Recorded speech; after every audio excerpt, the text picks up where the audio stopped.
భద్రాద్రి కొత్తగూడెం జిల్లా మనుగూరు మున్సిపాలిటీ పరిధిలో డ్రైనేజీ పనులకు శంకుస్థాపన జరిగింది.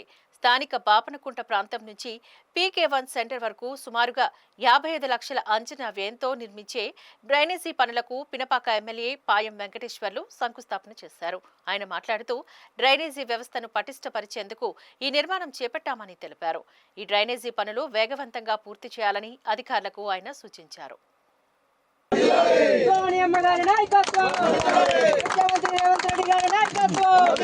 ముఖ్యమంత్రి రేవంత్ రెడ్డి గారి నాయకత్వం, పొంగులేటి సీనన్న గారి నాయకత్వం.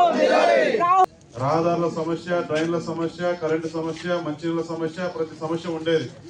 కానీ మనం గతంలో కూడా 2 సార్లు ఎమ్మెల్యేగా ఉన్న సందర్భంలో కూడా అనేక అభివృద్ధి కార్యక్రమాలు మన బాపకుంట గ్రామానికి తీసుకొచ్చి అభివృద్ధి చేసుకున్నాం.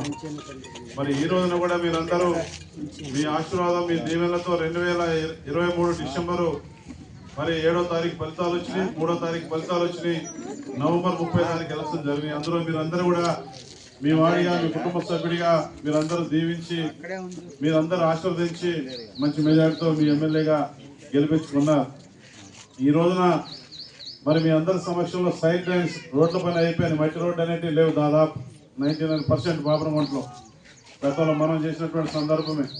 ఇవాళ డ్రైన్ల మీద ప్రత్యేకమైన దృష్టి పెట్టి ఈ మనుగూరు మున్సిపాలిటీలో మన టైంలోనే దాదాపు 95%, 96% సీసీ రోడ్లు పూర్తి చేశాం. చాలా చోట్ల ఆ రోజు కూడా డ్రైన్లు కట్టాం, బ్రిడ్జిలు కట్టాం, బీటీ రోడ్లు వేసాం. కానీ ఈ రోజున మళ్ళీ 21 కోట్ల రూపాయలు మంజూరు చేయించి మనుగూరు మున్సిపాలిటీలో ఉన్నటువంటి అన్ని గ్రామాలలో కూడా సైడ్ డ్రైన్లు నిర్మించాలని చెప్పేసి ఇవాళ ఈ పనులకు శ్రీకారం చుట్టడం జరిగింది.